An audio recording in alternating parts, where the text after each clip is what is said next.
The Jake Asman Show will begin shortly. Thanks to all these great Patreon members who help support the show. Get your super chats ready. Jake will be here in just a moment. If you love the New York Jets, this is the place to be.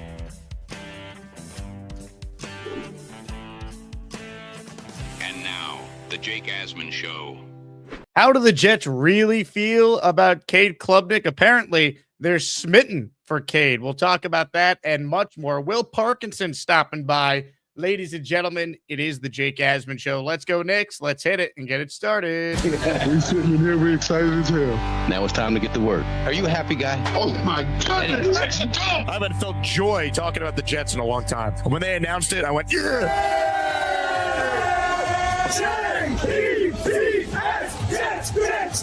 Let's go! A new chapter for the Jets has started. Aaron Glenn and Darren Muji are tasked with shaping the future of this franchise. Will they be the ones to finally get it right?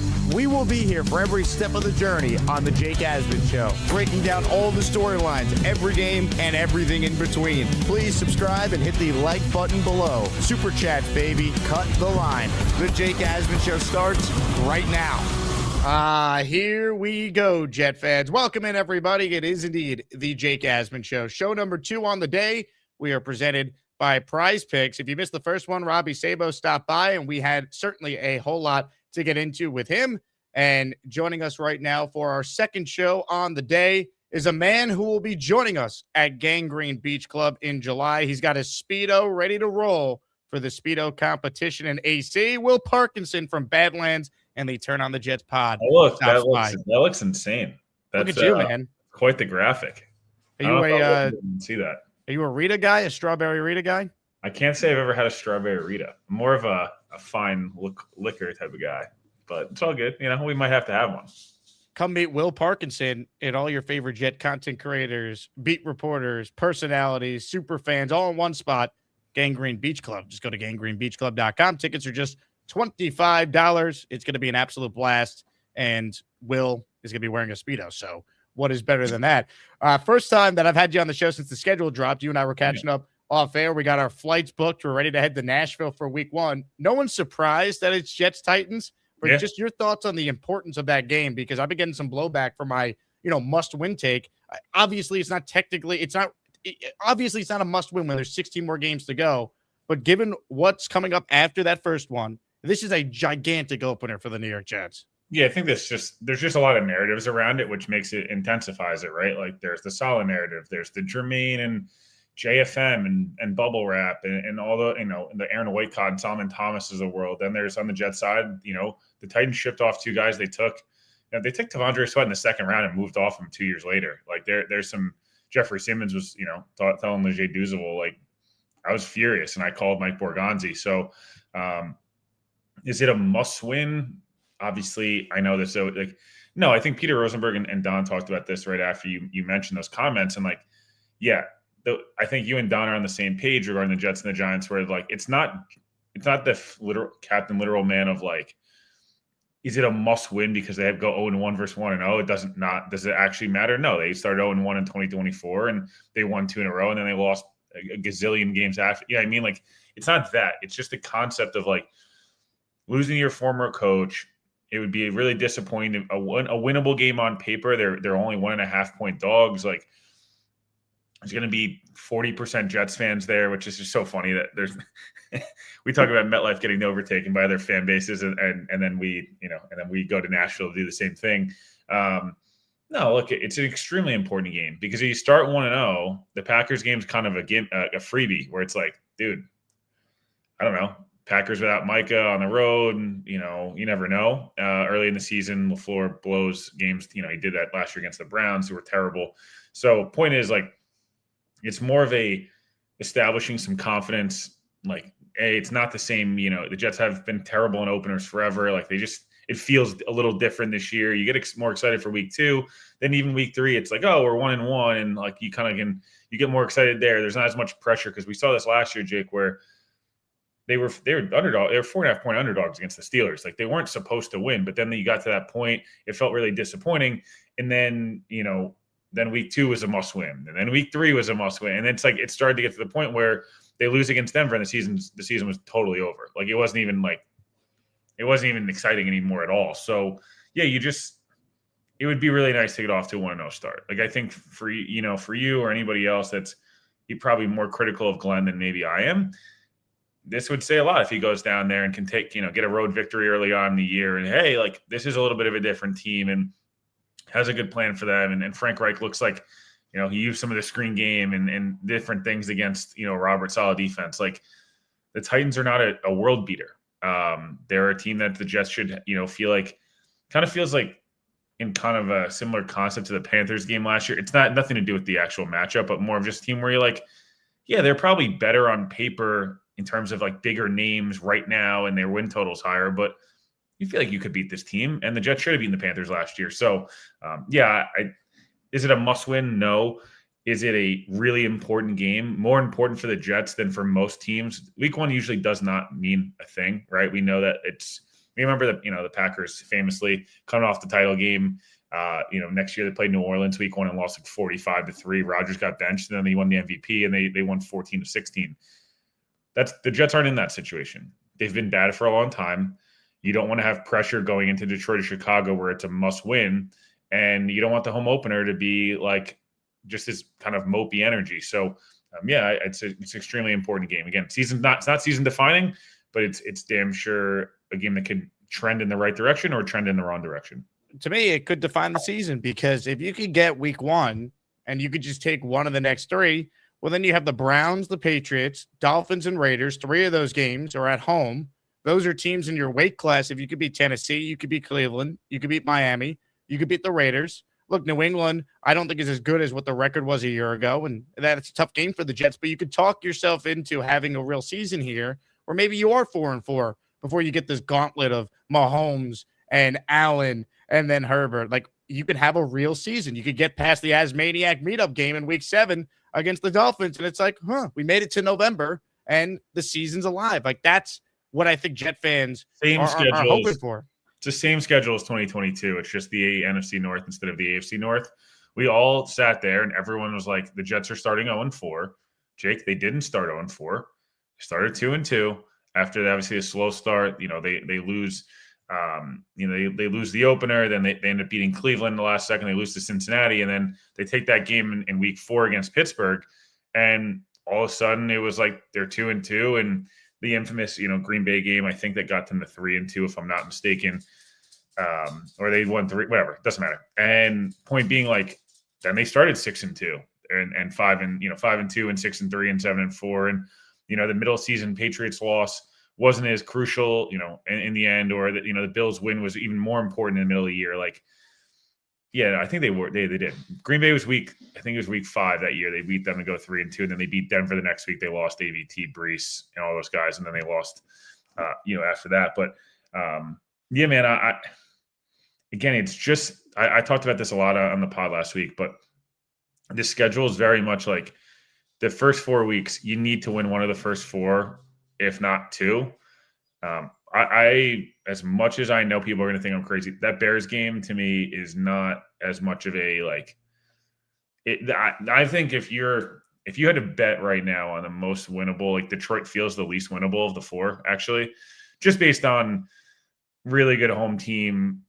You never know we don't know what Detroit's going to be. Maybe, they get pressure on Goff from the A gap and they're able to take care, they're able to figure it out. But Chicago, Jake, is playing the Eagles Monday Night Football on a short week going to that Jets game. And they play at Green Bay the next week. The Bears, not for nothing, were not like a dominant team last year. They were a really good team, and they were obviously better than the Jets. No one's saying they're not. But Caleb is like kind of it's very erratic at times, and you never know what day you're going to kind of run into. And the Bears likely would be like, they'll be coming off a huge win against the Eagles, and they have Green Bay the next week. And it's like, can the Jets get out to a fast start in a game for once? Or, again, I'm not saying they're going to beat the Packers, but that game, to me, you can't be getting blown out by the Packers either. Without Your dog thinks the Jets are going to get crushed. Who does? Your dog. I know. He does not. He was not happy about that. He was not happy about He's not happy. I said they could beat I'm not saying they can beat any of these teams, or but they have to beat some of these teams. Otherwise, the head coach is gone. He's getting fired. Man. It's the NFL. At some point, win games. We didn't think they were going to. I know it didn't end up mattering, and it was the middle of the year. But like the Bengals, everyone chalked up as a loss last year. At some point, you have to go to a team with a good quarterback or a good team with other good players. Everyone else in the league has good players too. And I'm sorry, like I think your bar of where you'd love to be is 2-2. You'd be thrilled at 3-1, which again feels unlikely, and you'd feel okay-ish at 1-3 if they look like a competitive outfit. And at 0-4, even if they lost 4 game-losing field goals, you'd still feel like, damn, like this team's much closer. Jake, I know you probably asked about this, so I'll kind of push back on this already. Like, clip from the pod went viral of me saying that, like, I don't understand rooting for losses. First of all, it's May, and I understand, again, the idea of, like, you need a quarterback in this league. No one's saying you don't need a quarterback in this league. I'm fully aware you need a quarterback, and the best way to get a quarterback is to pick high in the draft. All those are fair. They control essentially 4 teams' first-round picks, including their own, right? The worst of Green Bay and Dallas, as well as Indianapolis, whose schedule, you want to talk about a hard schedule. Find 5 wins on that schedule with Daniel Jones and any belabored point. And even, on top of that, man, like, as much as you could be, like, it's all Glenn, and Glenn's just the worst, and he's Saddam Hussein, and he's Hitler, and, like, he's the worst coach that's ever walked the face of the earth. If you want to go that route, that's fine. My other issue, Jake, is, like, if they're as bad again as they were last year, and they're 2-win team, 3-win team, when do we start to be like, maybe the players suck too? Because there's a reality that, like, all these guys were really excited about. At some point, talent does win games for you. At some points, it can't all just be coaching. Like, is Glenn really 8 wins worse? Like, are the Jets going to improve by 8 wins just because they hired another coach? Maybe, but I don't know. I'd be pretty concerned if, like, that's tough because you saw it last year with several teams, though. I do think the coaching was horrific last year. I agree. The coaching was not good last year at all, and I thought they had a good month stretch. But other than that, they were pretty disappointing, if not awful. But I don't think they're bereft of talent this year, though, Will. I think this is a representable roster where if they can't win games, it is going to fall on the head coach because the GM has done his job this offseason. They have a major upgrade at quarterback. The head coach got to rehire his entire staff, minus special teams, because that was the only hire he got right. Like, there's no excuse. If he doesn't win enough games, he should go. And obviously they still need more talent, but like, he's going to win games 100%. They can't be 4-13, and the young guy's not developing, and they can't start 0-4. If he's 0-4, the Browns game, they lose that, he's out. He's gone 5 games in. Frank Reich's the intern. So I'm just only going to push back on this case. If that's the way they start, you probably should just keep him, right? And ensure that you have a top 2 or 3 pick. And Woody doesn't get any heat for firing someone too early. I do feel like there's part of me is like, Woody's going to be overly patient on purpose to prove a point because he got so much crap for firing Saleh. But yeah, man, like, I guess my whole thing is, like, you don't have to root for losses because there's a decent chance the Jets just lose on their own. I was saying that last year, like, if you win games, great. And if you don't, you can talk yourself into the tank and these different things. We don't know what a lot of these quarterbacks are going to be. I don't know why, like, a lot of the Ask Maniacs think I'm obsessed with Glenn. I'm not. I'm just trying to provide, like, anything other than just, like, fire him right now. He might end up being better. He might end up sucking. Either way, if he's a much better coach this year, it's great. The Jets don't have to have a staff change, and there's continuity and different things like that. And then if he's terrible, they have a top pick, and they're a destination for many of these high-profile offensive coaches with multiple picks, salary cap space, and offensive talent.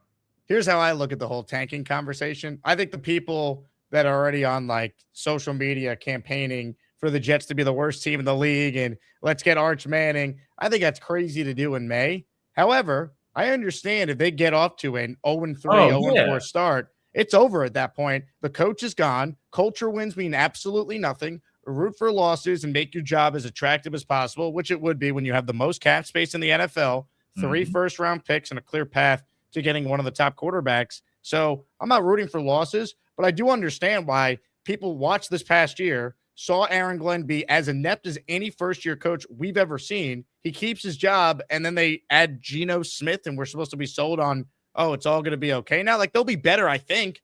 It's hard to be worse. So I think that's why so many in the fan base are down. It's like, just get me to 2027. But they win week 1. That's why I think it's also so important for fan morale You get that jolt back right away. Like, okay, let's have a season. Yeah, I agree. Like, it's why the first 8 weeks, like, dude, if they're sitting there at 4, Robert Saleh was horrendous year one, like so effing bad. Like their defense, the only defense worse than Aaron Glenn's 2025 New York Jets was Saleh's 2021 Jets. And I know there's different situations and whatever, we can go into that, but like getting off to a really good start. If they didn't win that Cleveland game, Jake, it's very similar situations, in my opinion. We would have all been calling for Saleh's job at that point, but because they evened out and they ended up starting the year strong, like he was able to get himself year 3. He probably shouldn't have gotten year 4, but he did in the whole thing. Glenn has to show. He was 6-3. Think about that. Robert Saleh was 6-3 and 7-4. And Barrios catches that ball. They probably somehow sneak in the playoffs. But I mean, Saleh worse than AG year one. They were both horrendous coaches year one. Saleh got his defense in place with his guys in year 2, and they had all his draft picks, and they got hit the ground running. They got some fortune with the backup quarterback stuff. Here's the only thing I'll say, and again, I don't want to defend Robert Saleh because ultimately he was 20-36, and that's why I'm calling week 1 a must win. Robert Saleh took over the 2020 Jets, who were a 2-win team. Aaron Glenn had 9 of his 11 starters on defense back year over year. We all thought the Jet defense was going to be good. He chose to extend Sauce. He chose to bring back Sherwood, retain Tony Adams, Clemens. Like, these were all his decisions that blew up in his face. So he's got to own that. They were not supposed to be one of the worst teams in the league a year ago. Yeah, they probably should have been a 7 or 8 win team last year. Realistically, if we were taking a step back, they should have been around a similar win team where they lost like a record number of one-score games and blown leads in the fourth quarter. And hey, you downgraded a quarterback, but the roster should have been a little bit better. And they were always going to be in that Jake, they were just looking back, they were being caught in between trying to not be bad, but also not trying to be good was just like a really weird strategy. And I think they tried to get a little cute. And I think this year they've been like, no, we want to try to. Nothing that the Jets have done in the last 3 months or 2 months has indicated like they think they're going to be bad. Not saying they're not going to be bad. There's a chance they're bad, and DeMario regresses, and he shows his age, and Gino has another really bad year, and Frank Reich's just a total loser, and Glenn is awful. Like those things could happen. Like there's a chance that could happen. Their Vegas win total is literally 5.5. Probably should be more like 6.5, just based on, I think they're getting like Paul and Meeks talked about this morning. Like there's a lot of how bad they look the last 6 weeks is in people's minds. So maybe it's a good opportunity from a betting perspective, but like, there's also the opportunity that like, I don't know, man, I just, it's so hard for me to get in going into a season where we haven't even gotten to OTAs and it's already like this, like, let's fast forward. You can't simulate the season. And I don't want to I want to see what a lot of these young quarterbacks, I understand people attaching themselves to certain quarterbacks and different things. Like Arch is a really exciting name. A lot of these quarterbacks could have came out this year, and most of them stunk or weren't good enough to come out and be good enough to be in this draft, which was a terrible quarterback draft. I want to see some of these guys play before I'm like hoping the team we're all covering and watching starts losing games for specific guys. Like I'd understand if we get to week 8 and Arch looks like the best player I've ever seen, and hey, he's going to fix the Jets. Jets are 1-6. Like I get it, man. Like, we're all on the same page. Like the coach is going to probably be gone. You're rooting for the young guys to play good football, but ultimately you want to end up with the quarterback. I just think that the fact that they have 3 first-round picks in the cap space they do makes it a lot more likely if you can still get like your guy if you want to. And everyone's always used the example of the Giants with Drake May. The Giants didn't have enough draft capital to trade up for Drake May. That's just the reality of it. They offered 3 first-round picks over the next 3 years. The Patriots weren't going to take that. The Jets could offer 3 first-round picks in one draft and then 2 more additional ones if they really wanted to. You know what I mean? Like this is a very unique situation. And Jake, on top of that, like it would be really nice to do what a lot of the best quarterbacks in the AFC did, which is Allen, Mahomes, Jackson, et cetera. These guys they went to good teams already with a real foundation and were either able to sit or they could play right away, but there was real bones to the roster and even some of the coaching staff where the Bills traded up from 21 all the way up to 7 to get Josh Allen, like without anywhere near the amount of capital. Lamar Jackson, obviously, whatever. It's a little bit of a different situation. The Broncos got their franchise guy at 12. The Chiefs were able to trade up to 10, I believe, to get Mahomes. So it's not saying that obviously like the Burrow or Andrew Luck situations, neither of those teams have won Super Bowls, obviously, and Luck retired early. But like, I don't know, man. I'd love to see a good product of football with young players that are playing really good, where we can say legitimately, Jake, how many blue chip guys do the Jets have that we've actually seen blue chip play on the field? We've got some guys we think could be blue chip, but Garrett, Membu's approaching that. I don't know if Brees is a blue chip guy. He's probably just he's a good player, and we're happy he's here. But you want to see, I don't know, man. Drawn Briggs takes the next step. He's a Pro Bowl defensive tackle, and you're paying him. Or Will McDonald goes from an 8.5, 9 sack a year guy that can't defend the run to dude, he's 12 sacks this year. We're going to pay him. Or David Bailey leaves year 1 with 8 sacks and 75 pressures, and you're like, holy bleep. The Jets have a legitimate, that pick was worth it. Or Cooper looks amazing. Or Brees looks like him old self. I don't know, man. I just think that's what we have to sometimes have to focus on too, is the coaching is a legit question. No doubt about it. I totally agree with everybody that Glenn has a lot to prove. And until he wins games, people are not going to get off his back. And that's totally fair. But I also want to see this roster and these guys play well, especially the young guys that are going to be here for, you hope, 3, 4, 5, even, some of these guys maybe even longer. I think that's very well said. Comments, questions, super chats, cut the line.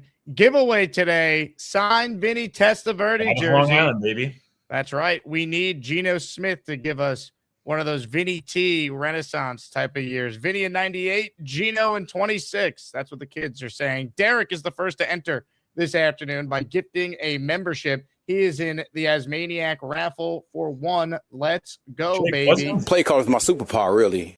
Sorry, I had to play a drop. Is Geno, wasn't Geno the same age Vinny was? There's not I think Rich shared that stat maybe it was on your show, but I think he shared this. He's the same. It's pretty funny. It's just classic Jets. There's weird things that align. The Knicks, right? The Knicks had the last time Long Island Railroad was on strike was Knicks went to the finals in '94. It's just right. Those little things get you if you're superstitious, get you excited that maybe Geno can have at least. I don't know. I think that we're just asking for the 21st best quarterback in the league, and reality that should not be that difficult. No, of course not. Not with the offensive line and the weapons and a veteran play caller who, as long as he's not completely washed, and I don't think Frank Reich is, you're not asking for much, but we'll see. We're going to get to Glenn calling the defense because Connor Rogers had some interesting comments on that I want you to weigh in on. But Chubb for Club also in the house. He gifted a channel membership, which is a perfect tie-in, Will, because we're about to talk about Mr. Klubnik. Just don't let go of the rope. So on the Jets Collective podcast this past week, Rich Cimini had this little nugget on the Jets being smitten with Cade Klubnik. I'll play it, then I want your take on what the expectation should be for Cade. Frank Reich and Bill Musgrave were smitten with him. I like that word, smitten with Klubnik during the pre-draft process. I know they put a lot of time into it. And Musgrave's a guy who doesn't get mentioned that much because, Frank Reich is kind of the guy on offense. But I watched Musgrave in these rookie practices. He's a very vocal guy. And it just seems like he's putting a lot. He's challenging Klubnik. It looked like he might have been changing plays or, putting him in positions to do that, making him think on his feet. And Musgrave played the position a long time. He's coached forever. They have two guys with Reich and Musgrave. It seems like they have 100 years of quarterback coaching experience, whereas last year, they had Engstrand and I'm forgetting his name. Charles London. He made such an impact. I can't even remember his name. He's really a running back who was coaching quarterbacks and not the greatest of situations. What? And so I just feel that the quarterbacks are in better hands this year. By the way, the next episode of the Jets Collective will be live this Thursday at 2:30 p.m. Eastern time on the Jets Collective YouTube channel. But how about that, Will? The Jets were smitten with Cade Klubnik. Jet fans maybe who didn't love the pick. They saw him running out to rookie minicamp a week and a half ago, and now are in full bloom love with the guy. Your thoughts on Klubnik and the expectations for him? Full bloom love, baby. Look, the expectations to me are still, can he be a reliable, serviceable backup quarterback?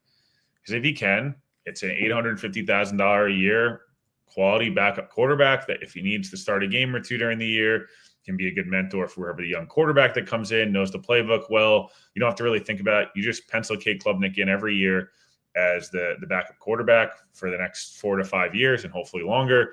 You don't worry about that spot on the roster. You don't have to go spend $15 million a year on a veteran backup. You don't have to go spend $12 million and take on void years and these different things of Tyrod Taylors and, and Brady Cooks and of the world and those type of things. the upside, and you hope that maybe he's somewhat more of the 2024 guy, and maybe he can be more than that, and he can be even a low-level starter to middle-tier level starter in the league. I think if you go with the expectation of can this guy be an NFL player and make the roster and be a quality backup veteran presence, even as a rookie that just gets it upstairs, can come in. You're not worrying about turnovers. You're worrying about just classic backup quarterback. Get the ball where it needs to be. You don't have to do anything crazy. Provide a little spark and juice. Will be loved in the locker room. Different things like that. That'd be amazing, man. And I think the Jets have not only not been able to hit on starter, but they've missed on backup quarterback too, right? There's tons of quarterbacks from Matt Sims to Bryce Petty to Hackenberg to the list goes on, right? The James Morgans of the world. Like, can you just be a guy again? Can you be? We use Cooper Rush as an example, but can he be like Cooper Rush, but a homegrown version of that the Jets drafted in the 4th round? Because Cooper Rush over the last 4 years before when he was in Dallas, come in, serviceable, still got CD his targets. The Cowboys didn't fall off a cliff when he played. He wasn't going to make anything except there wasn't exceptional plays being made 24/7, but wasn't high turnover rate, different things like that. Even when Tyrod's been, that was playing for the Jets and not hurt, like, again, just run the offense capably, loved by his teammates. You don't worry about that spot on the roster. Again, I hope he's more than that, and I would be loved to be able to be like the Jets knew it all along. That's why they traded up for him. They were right. We were all wrong, and that'd be great. I'd love for the Jets to prove a lot of us wrong. That'd be amazing. Like I'd love nothing more, and I think even with some of these other picks or Glenn or whoever the fans are on at that point, like I'd love Aaron Boone to prove me he's a really good manager, and I love Austin Wells to start hitting a baseball. I don't think I'm going to be correct. I don't think I'm going to be wrong. But if I do, I'd love nothing more. Like that'd be fantastic, Jake. You would love a Chubb for club, is what you're saying? Yeah, like I'd full Chubb, full bloom Chubb. Like it would be fantastic, man. Like I just would be. It'd be really, really nice to be able to watch him get a ton of preseason reps. They're going to bring in probably another veteran quarterback. Can Klubnik push that guy and be like, hey, no, I should be the number 2 day one of the season. And again, I think people are going to hear me say, oh, a respectable backup quarterback is a bad thing. I actually think it's a great thing. It'd be, again, they've missed so badly on this that if they bring in a rookie next year, Jake, let's just say they draft Drew Mestamaker in week, with the 5th overall pick. I don't know, just making it up. Like, do you want Mestamaker starting year 1? I don't know. Maybe not. And maybe Klubnik shows enough this year in the preseason and camp and veteran presence. Could he be your bridge guy for 4 to 6 weeks before you bring Mestamaker in? Like, that's the point to me of just like, again, anything more than that is great, but you want to see him be at least a serviceable backup in the league, and anything more would be a great success.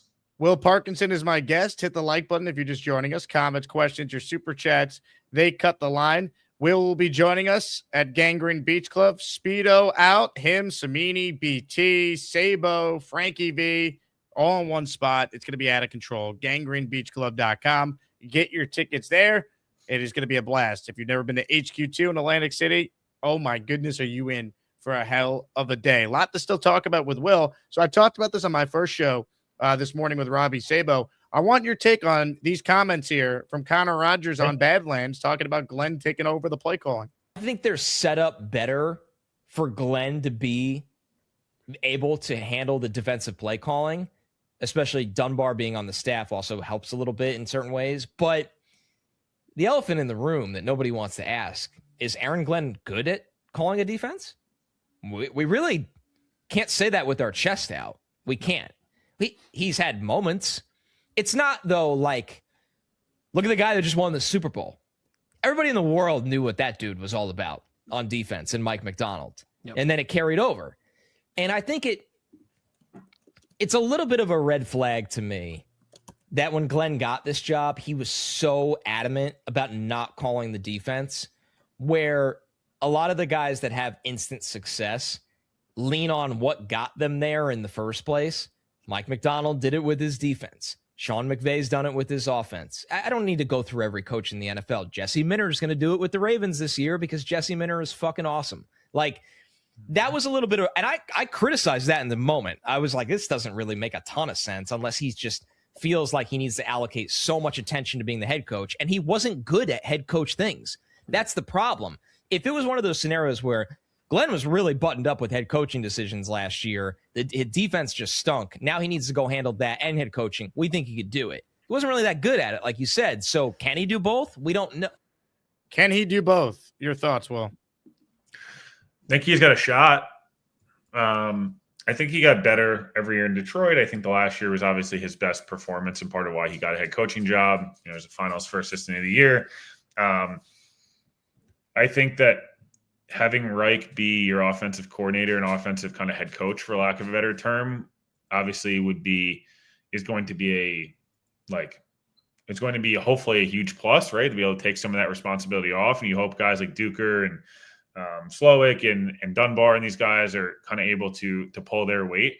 I think not only last year was the play calling really bad, Jake, but the position coach stuff was terrible. I know there was a lot of discontent on some of the position coaches from a lot of the players. So you hope that as a collective group, this defensive staff's got a much better game plan, you know, week in, week out, much better preparation. Yeah, of course. I think there was a lot of, I don't want to sit here and pretend like I wasn't pro Glenn not calling the defense. I was. I said last year I thought it was a good decision in year one to try to just be a head coach, to bring in a veteran on defense and really kind of run the ship. They made the wrong decision with Wilkes. There was no doubt about it. That was just a bad, it was a really bad hire. Some of the Wilkes guys were terrible hires. Whether it's on Glenn, whether it's on Wilkes, it was Glenn's ship, right? And similar to the personnel decisions, like when you have final say over everything in the organization, you get credit for good stuff and you get the blame for bad stuff. So do I think that Glenn's a bad defensive coordinator? No. Do I think he's Mike McDonald or Jesse Minter? I'd be lying if I said I think he's that level of a DC at the moment. I mean, maybe he gets better with more time, but they're going to have questions. They have to be a respectable defense this year. There's no question about it. I think, Jake, the realistic expectations is you want to still be a top 5 special teams unit. I think they'll regress slightly in the kicking game, but I think they'll still be really, really good at returning and in the punt game and in kind of some of those aspects of things. Garrett Cole is going to start interesting on Friday. Yeah. Friday night at home. Having him come back against the Rays is an interesting choice. I love it. But I love it. He's been ready. Let's go. Yeah. Get him back. I'm going tomorrow night. Yeah. Schlittler pitching. Hell yeah. Yeah. I think that, in terms of offensively, can you be somewhere between 17th and 21st, somewhere in that range where like around an average level offense? Obviously you hope the Jets are going to be better, but we just don't know with Geno and Reich and some of these other pieces, how quickly Sadiq and Cooper. And then on defense, I think they need to be probably like the 16th best defense, Jake, that causes turnovers. I'm okay with them giving up yards. I don't really care. Like that Lions defense in 24 and even in 23, they were the number 1 run defense. That's great. And I hope the Jets are really good against the run. I also want them to turn the football over and create explosives and create short fields and different things like that. I think that's what's so frustrating about not only defense last year, but under Saleh too, where they're really high in pressure rate and they were really good on, first and second down, but it felt like were the Jets good enough of taking the football away and actually sacking the quarterback and you mean the defense that had 0 interceptions for an NFL record 17 games? That's the stuff if Glenn can get, I'd rather if D'Angelo Pons is a rookie, gets beat, I don't know, for 5 touchdowns next year, but he's got 2 pick sixes. I think I would sign up for that, even though, on the face of it, it's Sauce never got beat for a touchdown. He also didn't really take the football away a ton. Michael Carter didn't really get beat a ton, especially early on when he was healthy, but he didn't take the football away a ton. DJ Reed, same thing. Nashon Wright's going to get beat at times, Jake, but he led the NFL in picks last year. I'm good with that, right? And I think we have to kind of change the mentality of this bend don't break defense, which has been the Jets' kind of mantra for such a long time. It feels like since I don't know, early bowls in 2015, they've just been this bend don't break. There's the random Greg Williams year where they were kind of chaotic, but under Saleh was a lot of bend don't break, hit the quarterback with 4, and under Wilkes last year was a lot of the same principles, but they just weren't as good, obviously, as we know. I'd like to see Glenn be really aggressive. If you trust these guys, go play a ton of man. Get some of these zone and simulated pressures and delayed blitzes and get the best out of Jamie and Sherwood. Have DeMario get Jamie in the best possible position to be successful. Be creative with David Bailey. Line him up in 3-tech. Line him up at 5-tech. Line him up outside. Do these different things. Again, we'll see if Glenn's got the capability to do that. And I don't think it's unfair of Connor at all to say there's questions. Of course, there's questions, right? Like, Yeah, you didn't know how long the game-winning field goal yardage was in London. Yeah, the game you were at. I'd love to know if he truly actually didn't know, or he was just trying to cape for, doing the classic, like, I'll take the. We didn't even know the distance. Like, I don't know. I have a hard time believing he knew in week 1, but didn't know in week 5. But it doesn't matter. They still 65, 68 yards. No, yeah, Glenn, it was 62, and your kicker hit from 58 2 weeks prior. Yeah, again, can Glenn be an average DC in the league this year? I think that it's totally fun. And again, do I think does that save his job though? Like, again, Will, like, can he be average? He's still probably getting fired in that scenario, unless you tell me Geno Smith is a top 12 quarterback in the league. Yeah, I think if the rankings end up where I just said, like, let's say they end up 5th in special teams, not 1, they end up 19th in offense and 16th on defense, they're probably somewhere around a 7 or 8 win team, which probably does save his job, because it means 7 save his job. I think it's iffy, because I think it depends on who they beat and how they do it, right? And the timing of it. Like, are they at the end of the year when the Bills are resting their starters? 10 and rattle off 6 at the end. Like, that's not, they can't do the Gase 2019 thing. Correct. Like, they have to be 4-4 through 8, 3-3 through. They have to be competitive at the beginning of the year. And then if they flame out late because they're just not good enough, that's more understandable when the schedule gets tougher. But they get out to a brutal start. I don't really care if they beat the Bills resting their starters the final game of the year. I don't care if they beat J.J. McCarthy because Kyler Murray's hurt by then in week 16. It doesn't matter. You know what I mean? Like, they got to win games early. I think if they're like 6-8 going into the final 3 weeks and they win 2 or 3, and it's like they were 6-8 and like technically they were still alive with 3 weeks to go, and they win 2 of the 3 and they beat, in your scenario, JJ and the Bills backups, that to me is very different than like they're 5-9 where they're eliminated already, and then they win 2 of the 3 or whatever, 3 or 4 at the end of the year where they're like, they were playing eliminated football. I just think it's all going to be like, can Glenn have, and I thought and again, I think we all think they should have beaten Carolina, Denver, and Pittsburgh last year, and probably Miami both times, but let's just take the teams that were playoff teams or good teams. They pretty should have won all 3 of those games, right? Like, we feel like if Fields isn't a total dud, and like the Panthers game was just such a lifeless game, but they lost by a touchdown to a team that they should have beaten. They obviously, I think we all think they should have beat Denver, and they should have beat Pittsburgh. If Glenn had 3, the Jets won 3-14 last year, Jake, but Glenn had 3 playoff wins with Justin against playoff teams, we'd feel differently. We just would. They beat the Browns. They beat the 3 backup quarterbacks. Right. If they finished 4-13 last year, but they beat the Ravens in Baltimore, you feel differently. You just do, because you've seen them go toe to toe. It's just, even Salah had the win over Mike Vrabel on the Titans. Yeah, it was against the Titans, that Zach Wilson game. It's just, they were the 1 seed that year. Think about that.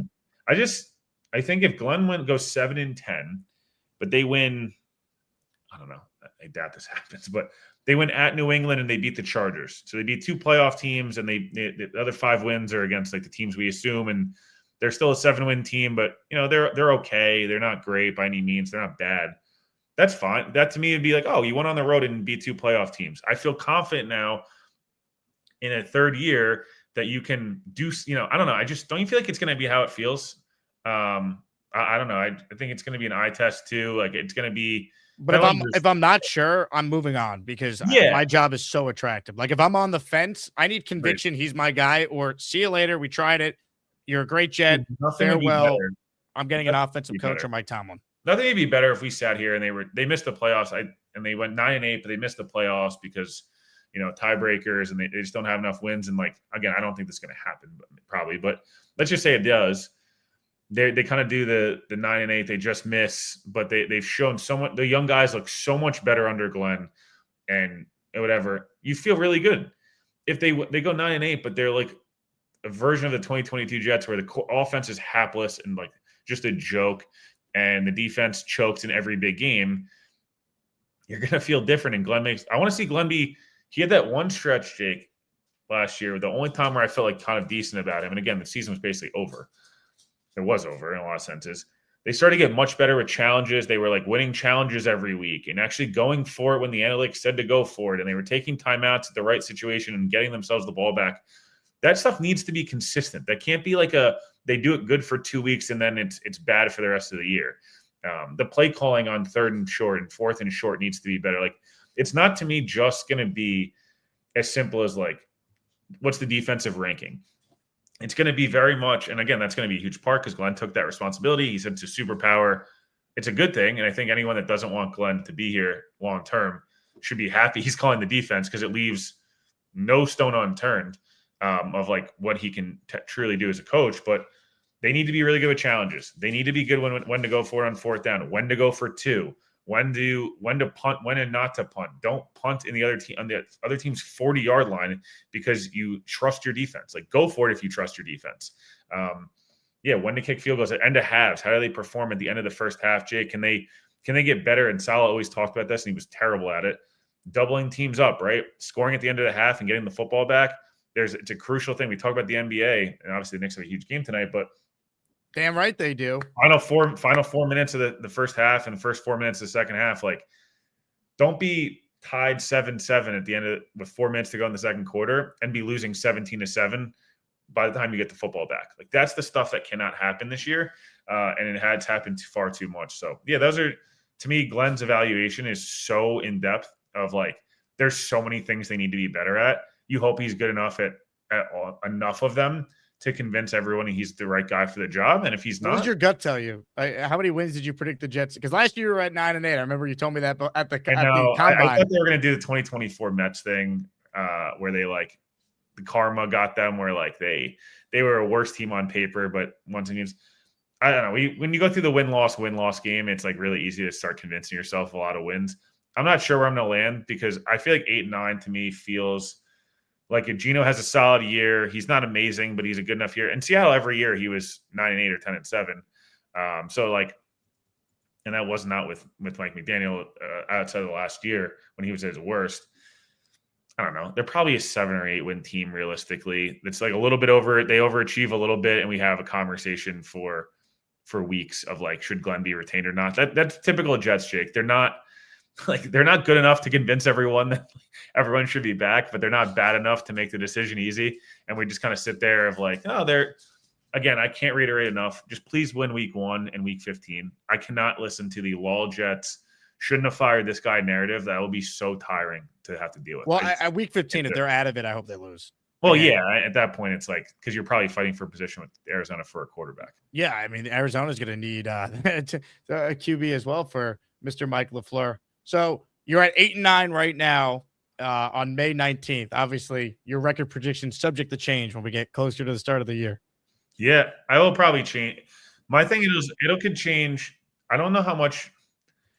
It probably could only change a win or two in either direction based on either injuries or if they make like Jake, if they went out and added, I don't know, Cooper Rush, Bobby Okereke, and they had one more kicker. Give me a linebacker. Cashmere wanted me to ask you about the linebacker spot. Okereke is that I know they had interest in him early on in free agency.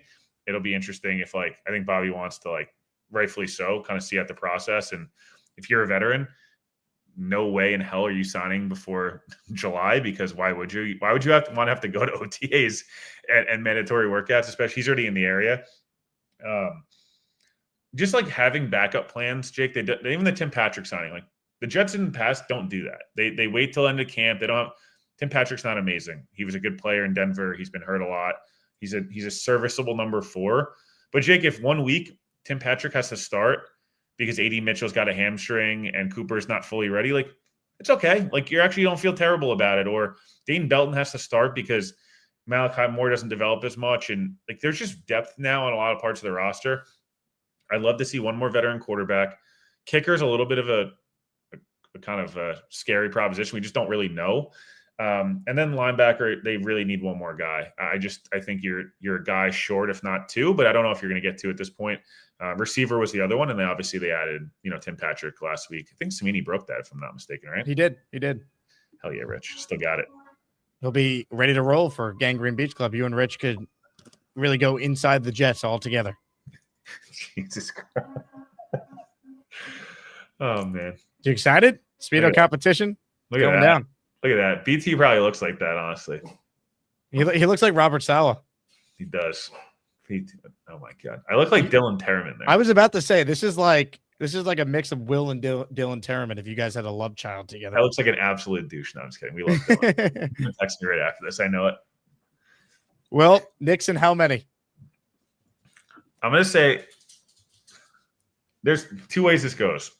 I think by the way, I think the Spurs are winning that series. Say the Knicks win in 5. They're going to drop one of the two at home, and everyone's going to kind of have a breakdown for like 5 seconds, and it'll be a big talking point, and then they'll just annihilate. Donovan Mitchell, I love, and Westchester's own, and and I wish he was in net and the whole thing. Like, he's really good, but he kind of has these weird series where he starts to just like jack up shots. Harden as a perennial loser. I don't know. I think the Knicks win this one in 5, and then it's going to be hell in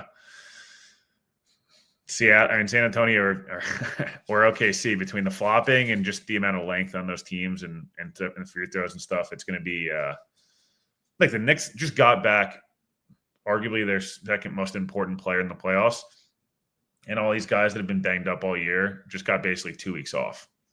They haven't had like an intense moment in a playoff game since Game 2 against the Sixers. Game 2, yeah. Like that doesn't happen. They might be rusty tonight. It doesn't really matter. Like Jalen Brunson hasn't had this much time off since the offseason.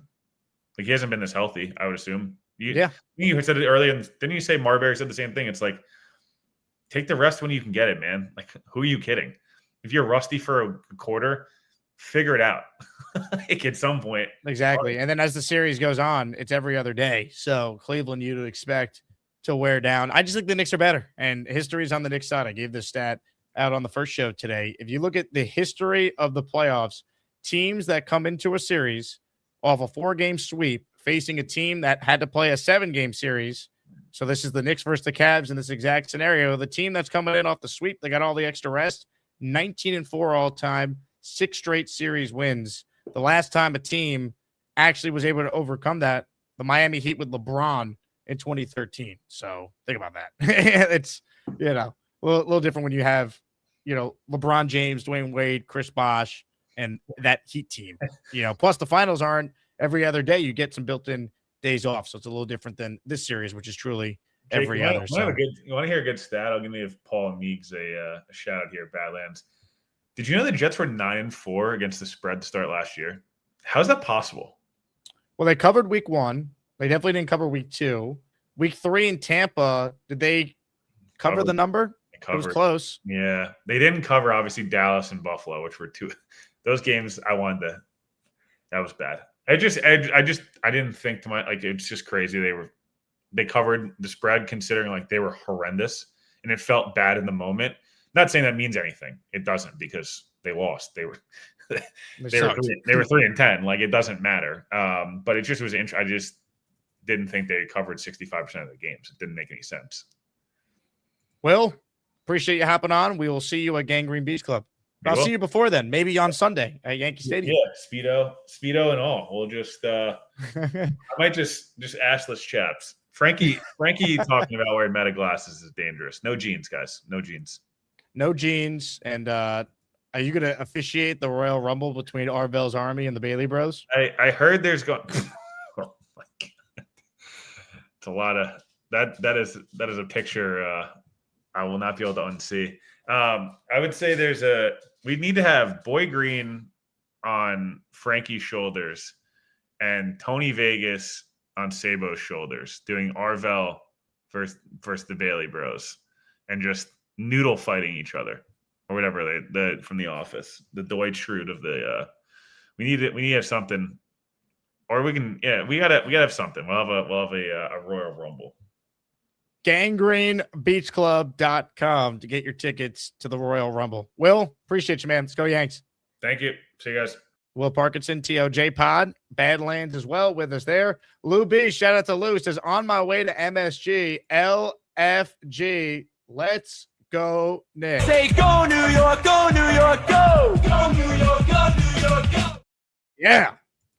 Ladies and gentlemen, some super chats I have to hit. We're going to get your calls as well. Plus, a signed Vinny Testaverde jersey is up for grabs. Right now, only 2 people have qualified for the jersey during this show. That's Chubb for Club and Derek, the Kansas Jet fan. If you want a chance at a signed Vinny jersey, gift a membership for just $5. That gets you in the raffle for one. When you do that, you also are entered for your chance to win the following 3 signed items: a Garrett Wilson autographed helmet, a Wayne Corbett signed end zone pylon, and a Breece Hall signed helmet. Those are the top prizes in our Saturday weekly raffle. We're going to hit a quick break. We come back. It's call time, baby. Let's go. Here we go. Don't miss out on the biggest and best meetup of the year. Saturday, July 11th, Atlantic City, New Jersey. HQ2 Beach Club. We're taking over, baby. At 12 p.m., it's the Gangrene Beach Club. Hosted by some of your favorites: Jake Asman, Rich Cimini, Brandon Tierney, Fireman Ed, Connor Hughes, Antoine Staley, Brian Costello, Ryan Sampson, Zach Rosenblatt, Will Parkinson, Frankie B, Omari Brown, Matt O'Leary, Green Bean, Ryan Delaney, Richie Marula, Robbie Sabo, Dom C, Joe Blewett, Nick Faria, Paul Boy Green Esden Jr., Bree Martinez, Dick Shine, Tyson Roush, and more surprise guests to be announced. Get your tickets now. Must be 21 or older. Who's subject to change. All right, Asmaniacs, listen up for a second. No matter what you're watching, whether it's New York sports or any game you didn't plan on caring about, there's no better way to stay locked in than with PrizePicks. It's daily fantasy made simple. You're just picking more or less on player projections. That's it. No complicated lineups, no nonsense. Just you versus the numbers. And here's why I love it. Even if it's a game you normally wouldn't care about, once you got a lineup going, you're locked in. Every play matters, every drive matters, every at-bat matters. I've been mixing sports too. Maybe a little football, throwing some baseball, maybe some basketball, and now you've got action across the board all night, and PrizePicks makes it even better with features like early cash outs if your picks are hitting, the ability to mix multiple sports in one lineup, and you can even see what other people are playing and tail their picks. So if you haven't tried it yet, what are you doing? Download the PrizePicks app right now. Use code HMA. That's HMA, and you'll get $50 in lineups after you play your first $5 lineup. Again, it's HMA on PrizePicks. PrizePicks, where it always feels good to be right. Hit the like button, comments, questions, super chats, cut the line. Here we go. This one is from NYJ. It's incredible how close this Knicks team and Brunson are to having Namath like immortalization. Boy, if they could win it all. I mean, it'd be one of the greatest moments in New York sports. I mean, the Knicks title drought is only a little longer than the Jet title drought, if you think about it. And the Knicks are the one team that unites the entire area. There just aren't that many Net fans. For as many Yankee fans as there are, there's a bazillion Met fans. For as many Giants fans, I don't need to tell people how passionate the Jet fan base is. Hockey, there's 3 teams in the tri-state area.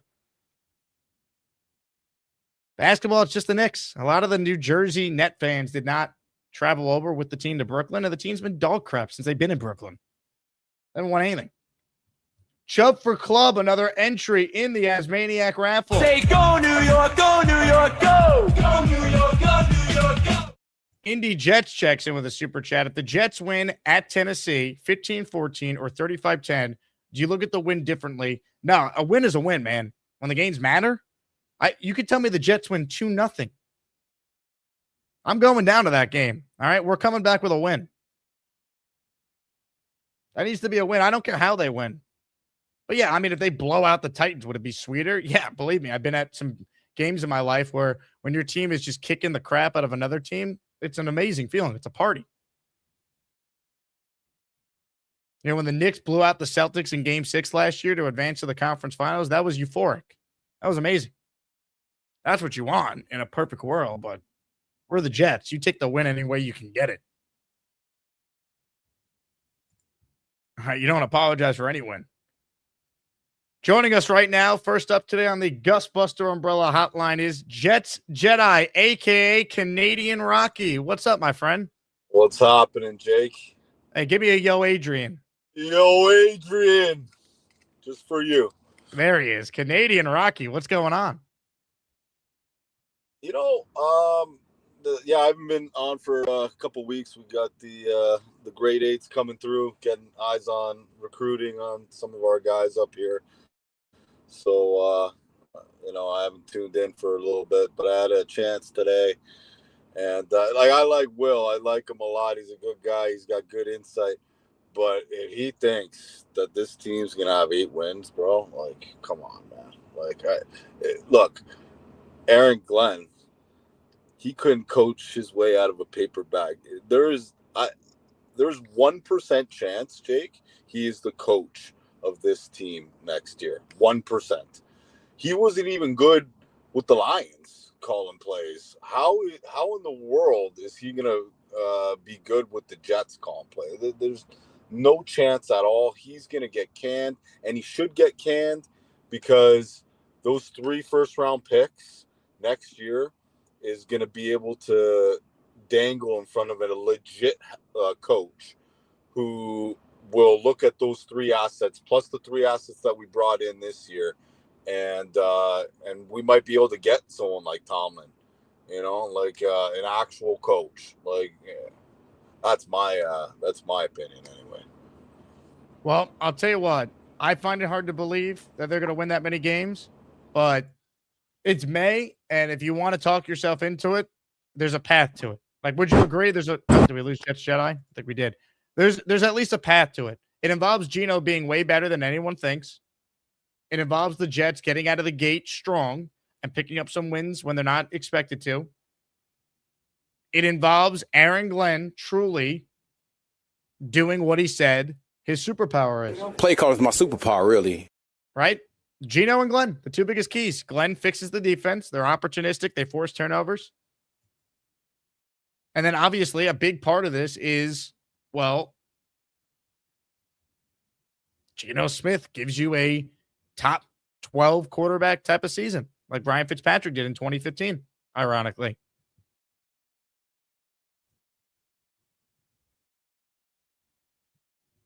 Because if they're not good enough, then you're an attractive job for Tomlin, McDermott, Davis, Webb, whoever the top offensive guy is. Maybe Shane Steichen gets canned in Indy. Maybe Kevin O'Connell in the Vikings. It doesn't go well there, and they're starting over, and he's available. I'd hire him in 2 seconds.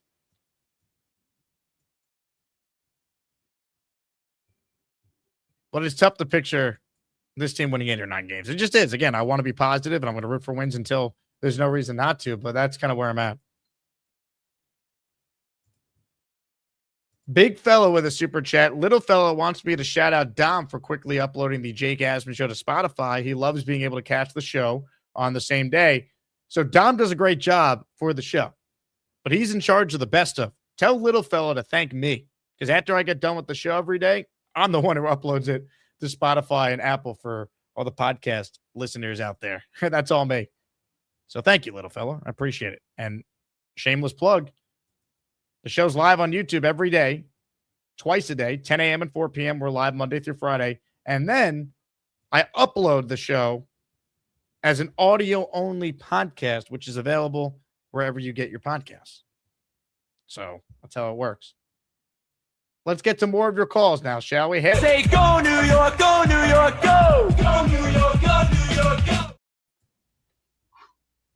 Hey, put your light on. I can't see you there in the dark. Yeah, well, I'm a little sweaty. I'm just trying to get my real aerobics in. Whew. At 42, I feel like an old man. I feel like, in about 40 years, I'll be 82. By then, I'll be 2000 what? 2076. Do you think you're going to make it another 40 years? I think, hey, it could happen. By then, you know where we'll be? In space. You think? Space. Do you know what space looks like? A No. different world, like an atmosphere. Like you see stars, you see the Milky Way, you see the Orion's belt, you see all these weird dimensions and shooting stars and Saturn, Uranus, Neptune, Pluto, Mercury, the big sun. What about Hoth? That too, and big Jupiter as well. What about Jupiter. Naboo? Yeah, that too. Scientists have said there is a Nibiru out there. It is out there. You don't know when it's coming. You don't know when it's going to hit. And tonight... What about Tatooine? And I noticed you went from bartender to Joe Torre looking. Now that. How about Have Alderaan? you ever thought about modeling for a magazine? How about Dagobah? What? Wait, are you drinking Kool-Aid again? Coruscant? Folks, somebody wants to drink his Kool-Aid today. You know what? I'll send him some packs of Kool-Aid. Maybe I'll get him some cherry, some watermelon, some mixed berry, some grape, orange, lemon and lime. How about some lemonade? Maybe some strawberry. Yeah, maybe we can have the wonderful colors of Kool-Aid. Bespin? Can somebody go get him some Kool-Aid? I'll tell you what. I'll send you 50 packs of Kool-Aid, and then maybe I'll get you some sugar, and maybe you go, wow, look at me. Mandalore? I'm completely Japanese. Oh, yeah. Oh, Toyota. Mitsubishi. Hey, Bandai. Yeah. You didn't see that one coming, too. It's called, and now we must meet the Flares of the college all-star team.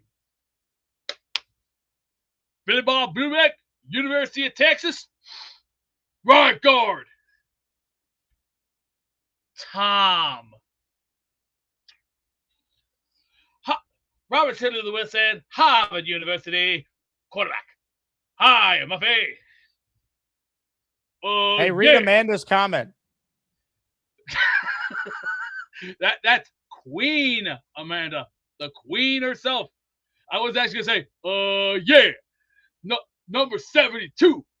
Oh shit, number 27. Oh, this ain't my jersey. This is some New Jersey. Epi Epperman, Cleveland University. That's it. Bruce Koski, San Francisco University, tight end. Maybe next year I'll be a wide receiver. I'm Pepe the Weppy. I kick the ball. Now, thank you very much to all of our college football all-star team.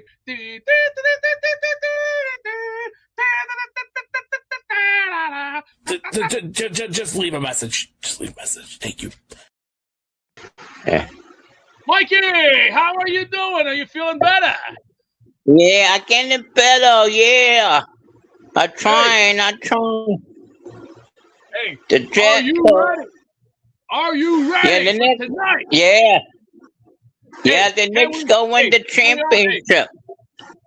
I think. Hey. Yeah, I like the Knicks. You might as well say it now. If we beat Cleveland miss you. tonight, first punch. If we beat them with the first punch, they'll be out. Yeah, boom, boom. Right. Yeah, I'm excited. Go Knicks, go New York, go New York, go. Go New York. Hey, let's play that hit. Let's put that song on. Come on, people, get your asses up and yell it out. Go New York, go. Come on. Say go New York, go New York, go. Go New York, go New York, go. Tonight, baby, it's go playtime. New York, go New York, go. Go New York, go New York, go. Go.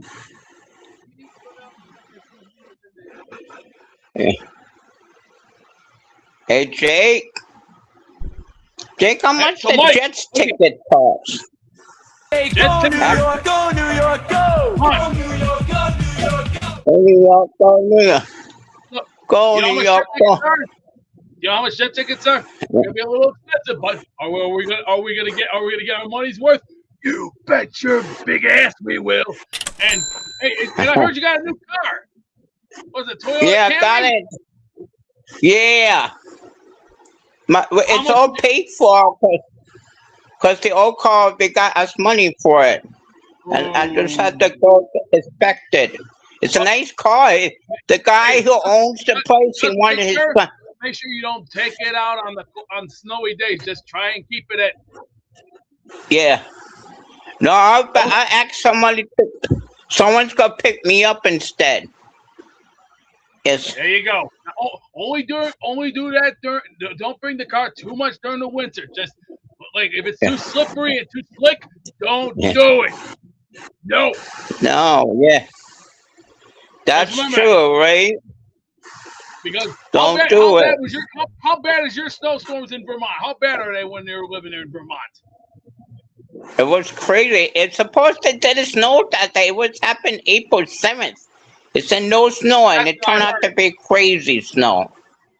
The crazy snow. That sounds a little. You know that? You know, the crazy snow. You guys laugh. It's not funny. This is regurgitating. Those are two fairly young men. You want to see what a real man looks like? They don't care. They think it's funny that they're sickly and ill. This ain't no bullshit. Beast and Gorman look great. Yeah, they're both physical specimens. Destructive but constructive. That's extraordinary, yeah. 272 pounds, muscle and might. I'm all thrown off here. I'm all flustered here. Can I get to my jet point? Yeah, you could try. Oh, yeah.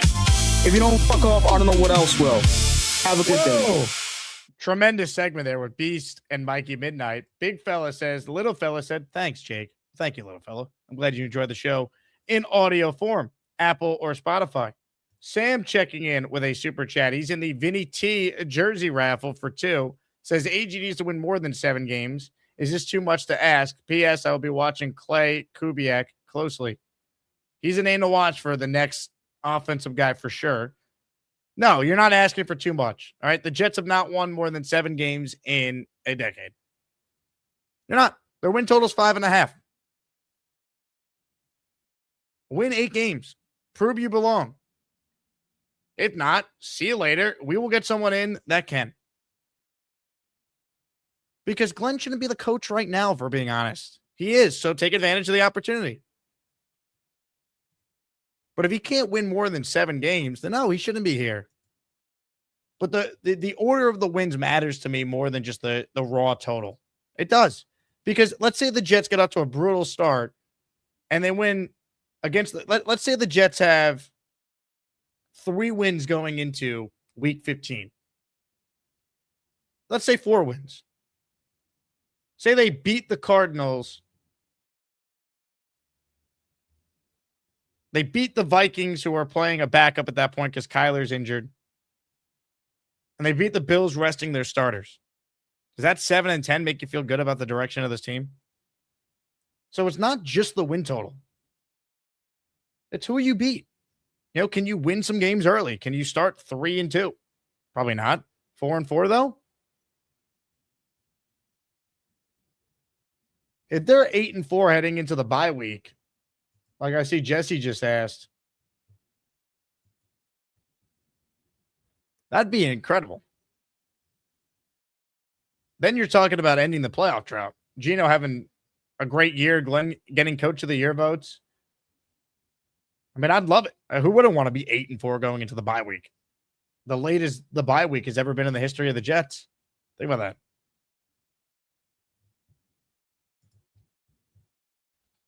Chris with a super chat. Been around for 32 months. Thank you, Chris. He goes, just wanted to say thank you for all the great content. Knicks in 5. Chris, you're the man. Big shout out to everyone who's tuned into our content in the month of May. It means a lot because I know there's not a ton going on. We'll get some OTAs coming up, but it's a little slow right now.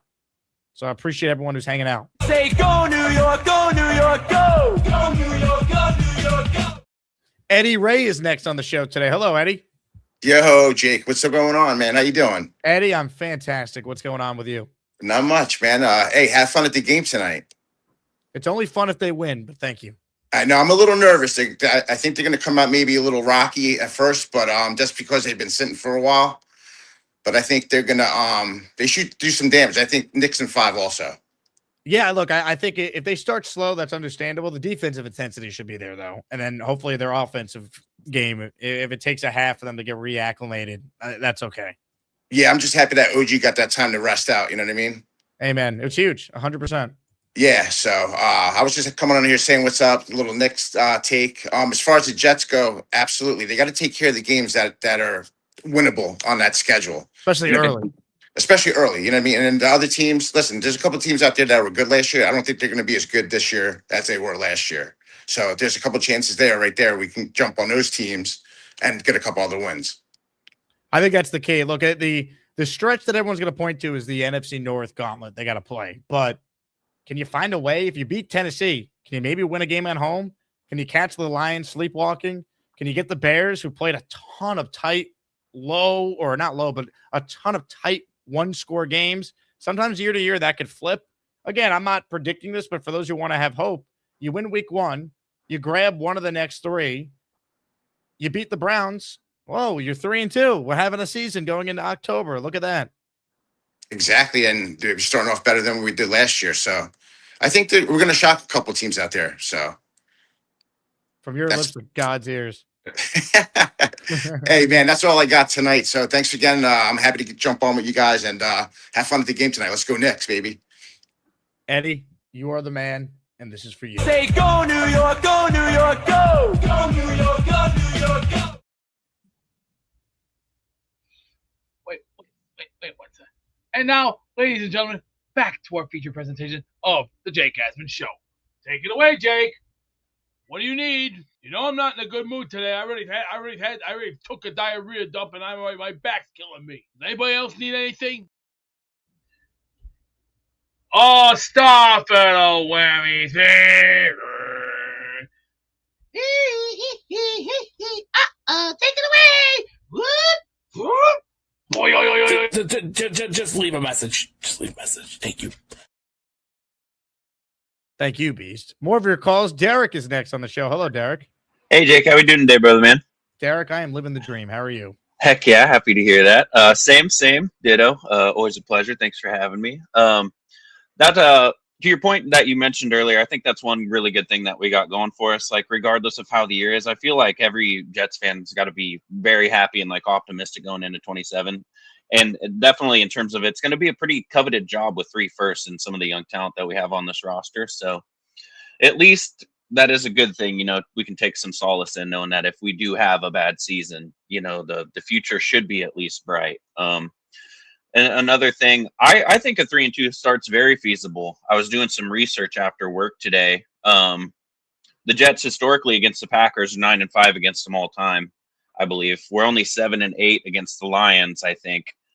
The Bears kind of a little bit more dominant against us. They're 9-4 against us all time. And then does that mean anything though? Who cares? No, historically, yeah, because the rosters are different.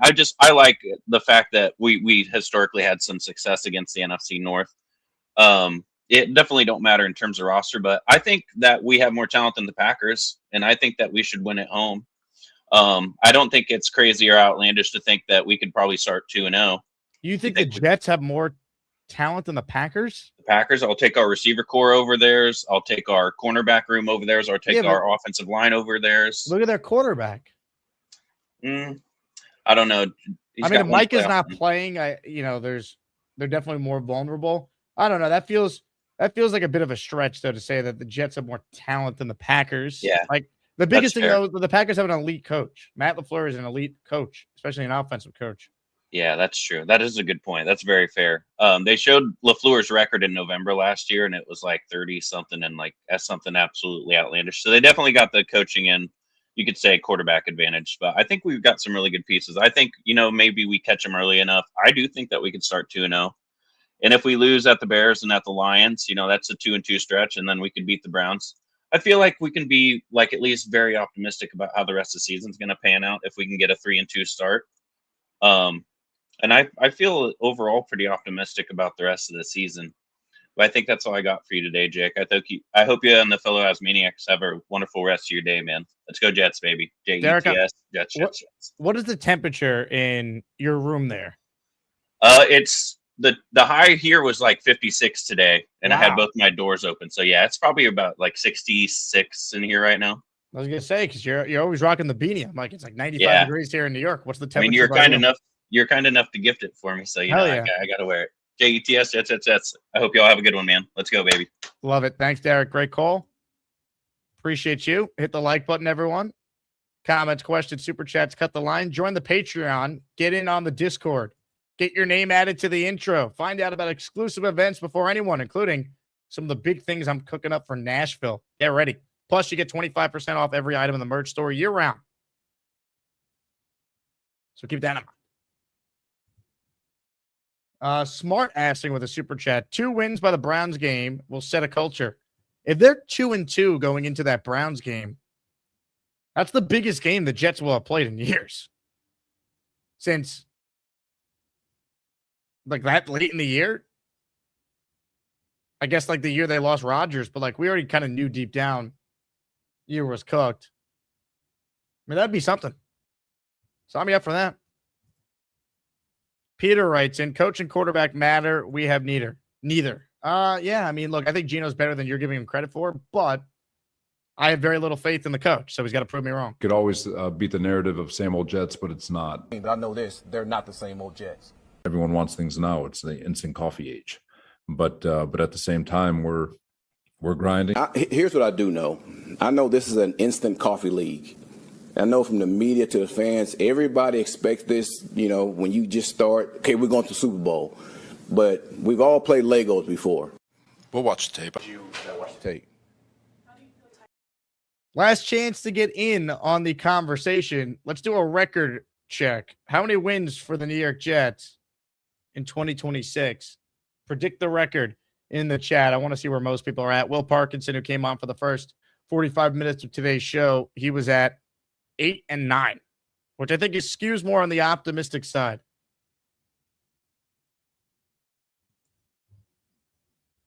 6-11 from Chris. That's kind of where I'm at, Chris. Ted at 10-7. Scott at 3. So that'd be 3-14 again. I don't think they'll be that bad, but Jesse 10-7. JD 7-10. Ralphie 6-11. Peter 4-13. Derek 7-9. Dana 7-10. Envelet has 0-4 or 0 for September. I got to check the actual dates of these games. Week 4 is in the first week of October. So the Jets will play 3 games in September. They'll play Tennessee, Green Bay, and Detroit all in the month of September.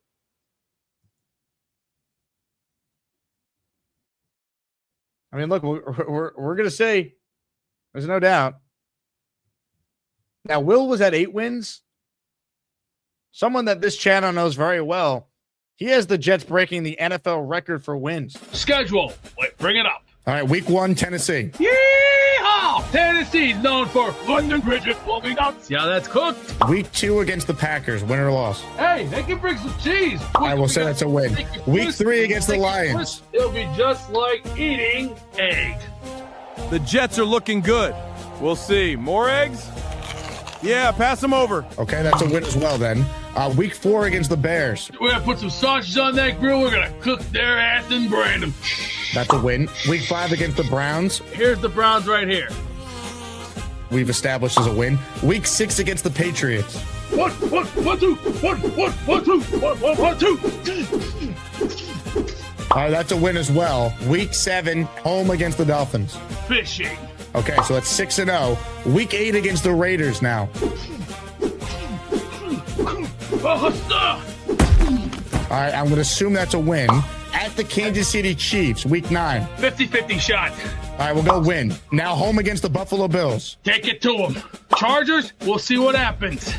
All right, Chargers. So they're 10-0 going into the Chargers game. Are you okay? You going to die? Woo. Go round. Next round. At the Dolphins, week 12. They're coming to our house. Ain't that lovely? But I like fish sticks. All right, so 12-0.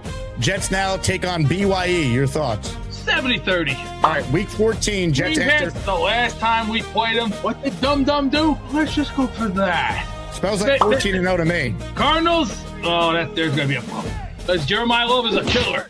Boom. All right, so they beat the Cardinals. So the Jets now are 14-0 going into week 16 against the Patriots. Mike Vrabel, he got a girl pregnant, and I did that. All right, so that's a win. Vikings. Is this the Jets' first loss in week 17 in the season? This is where the Jets lose. It's actually a positive. You don't want to have the pressure of having the first ever perfect season. They're now 15-1 going into the Buffalo Bills matchup. Ah! Woo!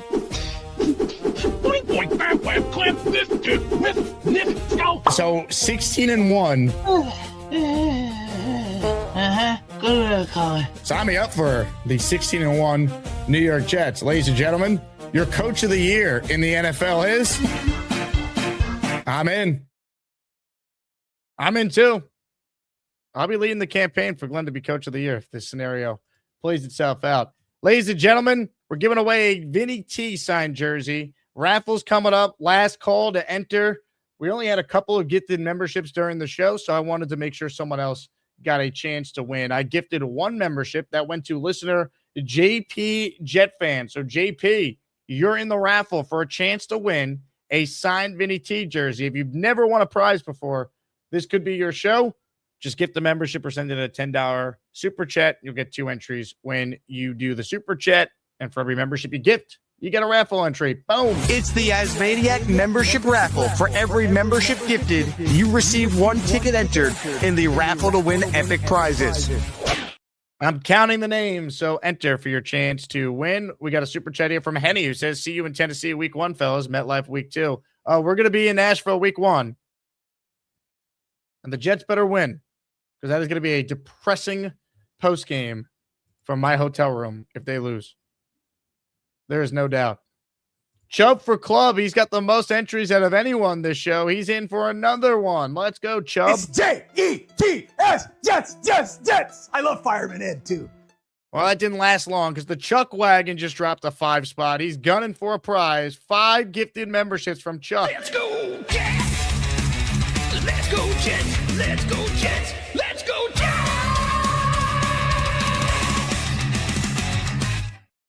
Last call for raffle entries. Last call for any callers who want in on today's show. Joining us right now is a man who might be mad. If Mad Max ain't yapping about Jets, that boy, he's jamming.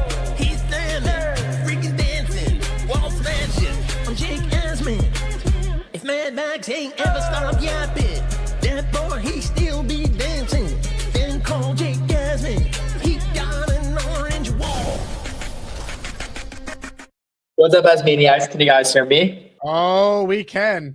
Oh, man, let's talk about some sports things. So the Knicks are playing tonight. So, Jake, the Knicks got to play like that tonight. And then for the schedule release, Jake, I think we're going to go like 4-13. Can you hold your phone closer to you? The echo is atrocious. But let's see, Jake. This is the schedule releases. What's gonna happen to our opponents? We gotta punch him with the gut. We gotta play tough. We gotta play physical football. That's what's gonna happen, Jake. But first, we need folks on training camp. Our players need to have some fight.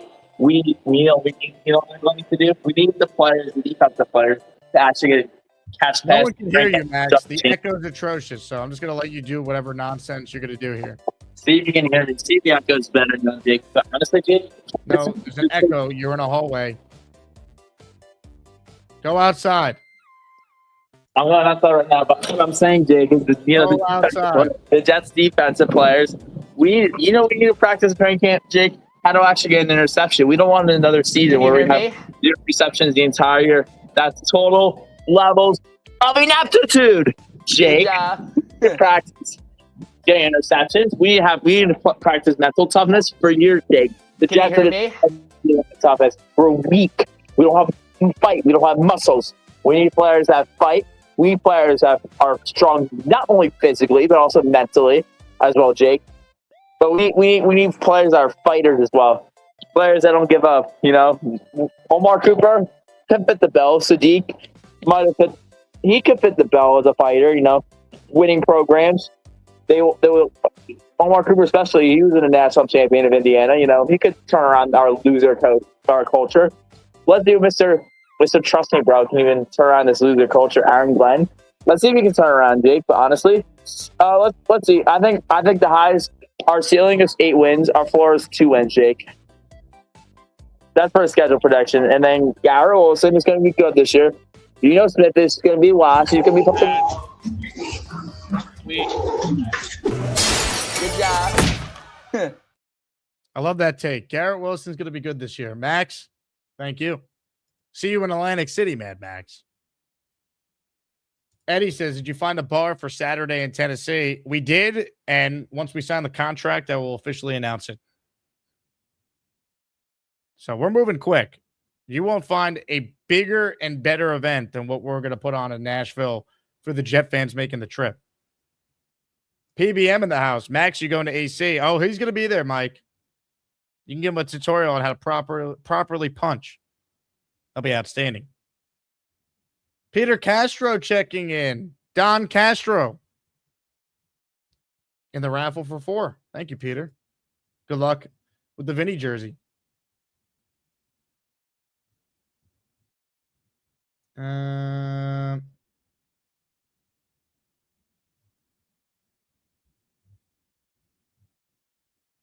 me get caught up on some of the comments here. Holy crap. Is this right? What did Mad Max win the lottery? Mad Max just dropped a 20 spot of gifted memberships. Wow.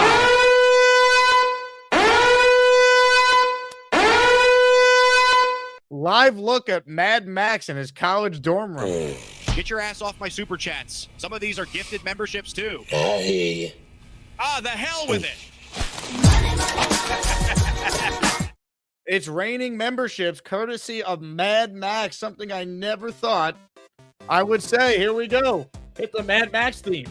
S. Gurdon, D. Grimlin, Michael Scarlett, Mark Kulo 714, 2 Burst, Ref Fan for Life, Pat Rich, Henny Heisman, Bang Mateo, Cowboys Fan 847, Smiley Go, Hockey Herd, Kyle 8842, Beerberg, Luke Shep 292, Hamilton Holmes, Top Boy 8968, 1189 Paris, Firefighter 8004, and Shane Tuttle 4630, all receiving a gifted membership there from Mad Max. Are you kidding me? What do you guys' opinion on me doing a backflip through this orange wall?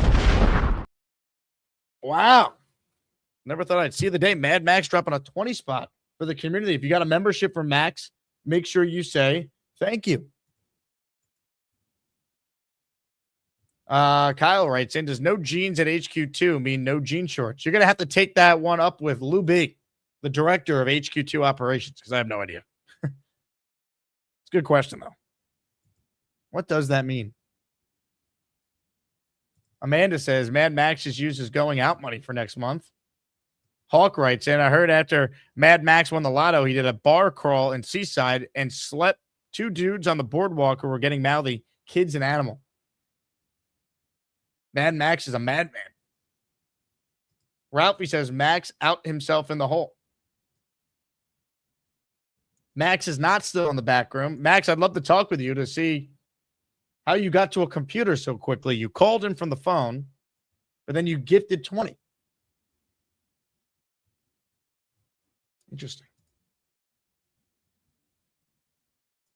Very interesting. Beast, what do you make of Mad Max donating 20 memberships? No comment. No comment. It's like painting a Picasso, except you gotta go. Just leave a message. Just leave a message. Thank you. Ladies and gentlemen, joining us right now is the man himself. Good job. What's up, Jake? Mad Max, did you win the lottery? Nah, just donated some memberships, to the Asmaniacs. I'm at ECDP right now, enjoying this wonderful Tuesday afternoon. Just the donation. I got we donated a lot of money, but it didn't really go through. So I was just donating some money to the Asmaniacs. So just to thank all the Asmaniacs who fundraised some money for ECDP. So I was just fundraising. I was just giving lots of memberships, Jake.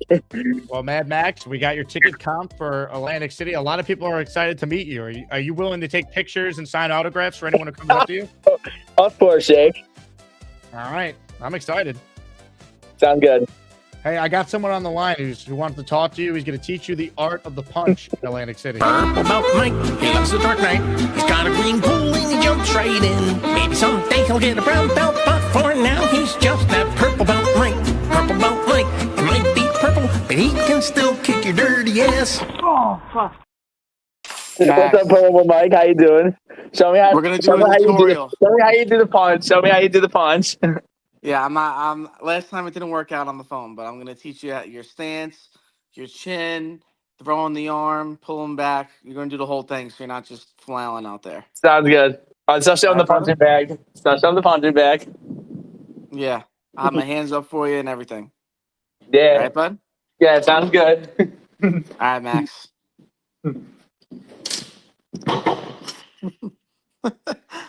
Oh, no. Oh, God. We'll work on it. Yeah.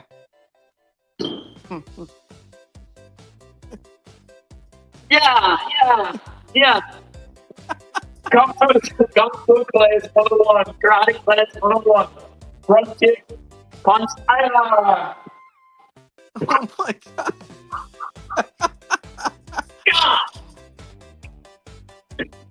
Run out kick.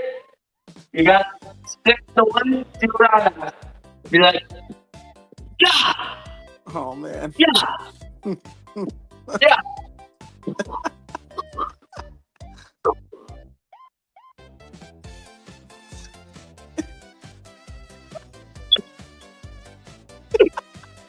From the beat, Tyson.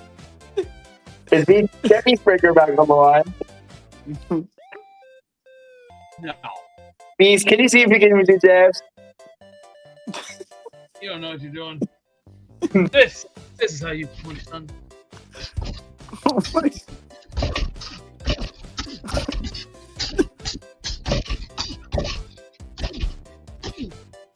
That's how you punch, son.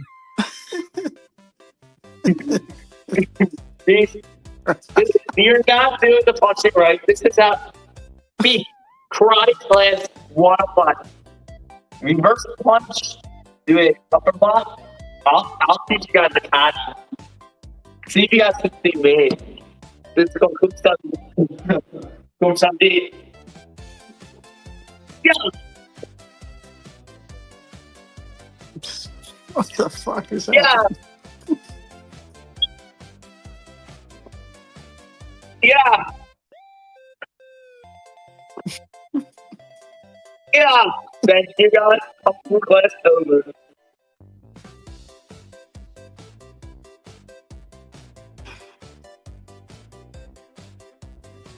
This is bad.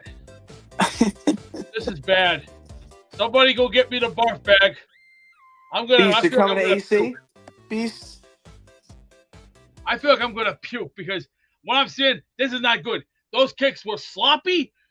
Even a sensei would even say that's sloppy.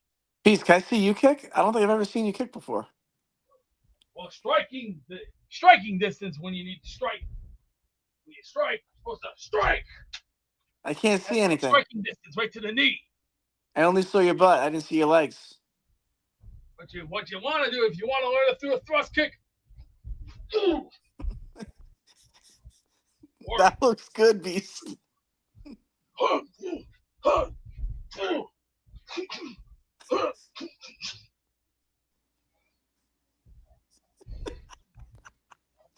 That's a little cigar for you.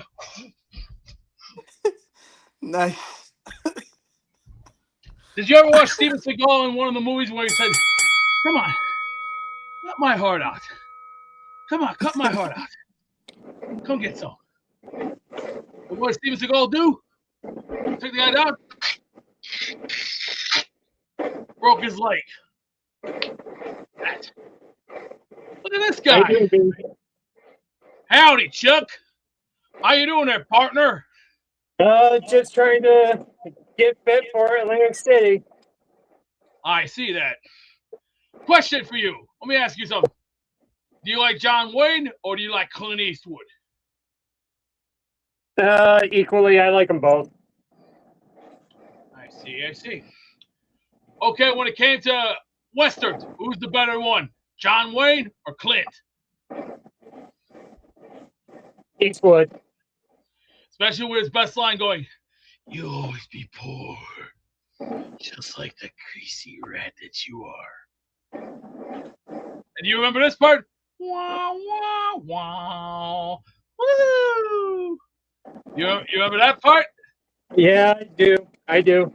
And he tells the guy, "Draw." No. He takes off his thing with the shotgun and he's like, let's settle this like men. And what happened? Who won the fight? The great Clint Eastwood. Why? As he said before, and he'll say it again. Go ahead. Make my day. Hey, Beast, can you hear my machine too? Is it too loud? No, it's fine. You're fine. Don't worry about Good. it. Just I just relax. want to make sure it's You're not doing too fine. loud You're doing for great. You're doing the other good. one. Hey, just remember, just keep on going. Get that blood flowing. That blood will keep on going all night long. Just think. You're not. Hey, Ric Flair I'm used to only do this going for a lot back 45 in the minutes. day. I'm not going all night long. I'm not with my wife, you know. What you see is what you get, man. That's life. Yeah. So what are you cooking up tonight, my friend? I cooked yesterday. Very, very, very, very outstanding. Lately, your cooking has inspired me. But have you ever thought about opening yourself on the Food Network? I can't hear you now with that music. This makes me want to play Nintendo right now because I got my Nintendo ready to go. I can play everything right now. Battleship, Classic Concentration, Clue, Defender 2, maybe. How about some Calica? Give me some Granny. I'd rather play Kirby. Kirby? Love Kirby. Who's Kirby? Kirby. Kind of looks like he only needs purple. How about some the fighting robot? Mega Man! Yeah, I did play that. The best Mega Man, let me say this, the best Mega Man is number 4. You know why number 4? Ringman, Drillman, Dustman, Pharaoh Man, the best. That's why you Jeff Wagon's always cooking, which it takes. Jeff Wagon's even cooking at the game. Chuck Wagon hates McDonald's, but he's headed home to cook. It's time once again for Chuck Wagon. The Wagon joins us now. Chuck, what do you got for us today? Not much. I just want to look good. Want to get fit. I just bought my Speedo. Let's go. Yep. So at least one person's going to be wearing one for the contest. It's going to be a big time contest. There's a $10,000 cash prize to whoever wins. I don't think you guys have the funds for 10,000, but I wouldn't mind taking 100. You'd be surprised. We just raised $2,000 for a guy in his attic no one's ever met to get a new bathtub and plumbing. Yeah, that's true. Well, anyways, kind of want to look good, want to look fit, want to look decent, want to represent the Asmaniacs, so I want to look good. Well, I'll tell you what, you're going to be in tip-top shape. I love the commitment. Got 7 weeks, counting down. 52 days, I believe, till July 11th, or 53 days, something like that. Can't wait. Ladies and gentlemen, the Chuck Wagon. He's ready to roll, folks. Just leave a message. Just leave a message. Thank you. All right, I'm counting raffle names. I am almost set to spin the Wheel of Champions. I'm going to give you guys a short clip. At the conclusion of said clip, we spin the Wheel of Champions. Sound good? Simple? Easy? I think that makes sense. We're back in roughly 60 seconds. You're a degenerate gambler, and you're in your mid-50s. Who bets on the Jets? Have you not learned anything about betting? The Jets are going to come back. No, they're not. They're never going to come back. They're never going to come back. Hey, Bills Mafia! You're in the wrong stadium, you friggin' a-hole! You guys football fans? I think the Pats could take the conference this year. I mean, the Dolphins are overrated and the Jets are choke artists. I wouldn't say that, Mr. Deeds. Why is that, though? You own the Jets, Deeds. I do? Whoa. That sucks. You think that scares me? I'm not scared of you pansy. Yeah, I put my own fist through your face, you friggin' a-hole. Hey, keep moving, you hum! Who do you want to win? The goddamn Jets. You know what's interesting about that clip? I never put it together that Adam Sandler's wife is the waitress in the scene where Cole, whatever the child actor's name, Cole Sprouse, was there at the restaurant. The goddamn Jets. I never put it together that was the Sandman's wife until just now. All right. Wheel of Champions. Ladies and gentlemen. That's not a word. Ladies and gentlemen. That's the word. It's time to spin the Wheel of Champions. Before we can spin the wheel, though, we must bring on the master of raffle ceremony. Say go New York, go New York, go! Go New York, go New York, go! Hello, everybody? Lord Happer Hayes, all the way from jolly old England, right here in the studios. We're going to bring you now, ladies, please bring the wheel over this way. Now we're gonna get a winner, aren't we? Now my hands are ready to go. This is prepared to say, let's get a winner and let's get one now. And ladies, count down with me at 3, 2, 1. Let it rip, boys! It's time to announce the winners of the weekly Asmaniac raffle. Let's spin the Jake Asman Show Wheel of Champions and find out which Asmaniac is winning an epic prize. Good luck to everybody. But only one Asmaniac can win a signed Vinny Testaverde jersey. If you don't win, you're still entered in the weekly raffle, which will be on Saturday this upcoming week. Good luck to all. If you win to claim your prize, contact me. Email asmanjake@gmail.com, your name and address, so we know where to send your prize to. Today's daily raffle winner is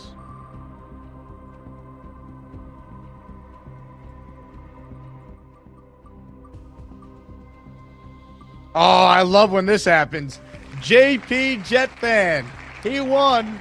And he only won because I gifted him the membership earlier in the show. Congratulations to JP Jet Fan. Let's go. Hit the Jet chant for JP.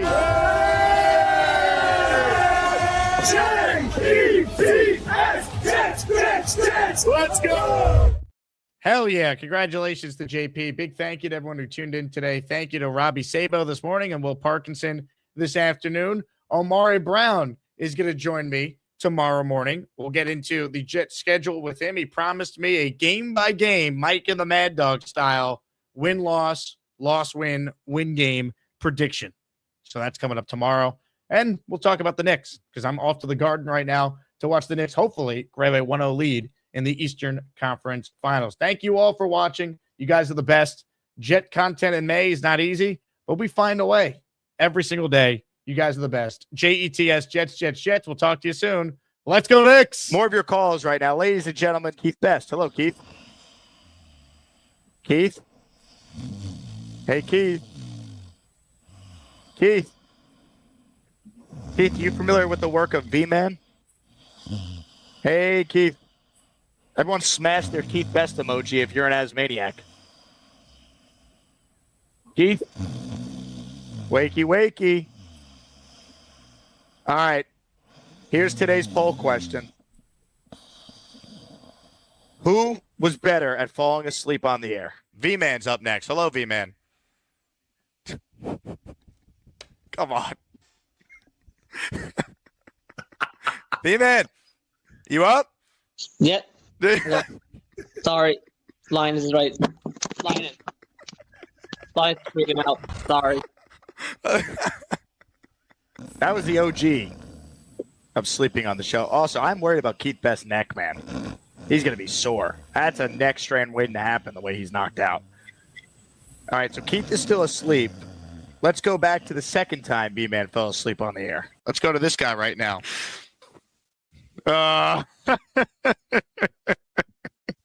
V-Man's up next. What's up, V-Man? Good, Jay. How you doing? I'm good, man. You sound like you just got up from a nap. I'm just mad, but no. You look well rested. No, honestly, I'm not. You sure you weren't sleeping? No, I wasn't. Yeah, but no, I'm just sorry. I honestly, I can tell you right now, I'm just like totally blanket right now.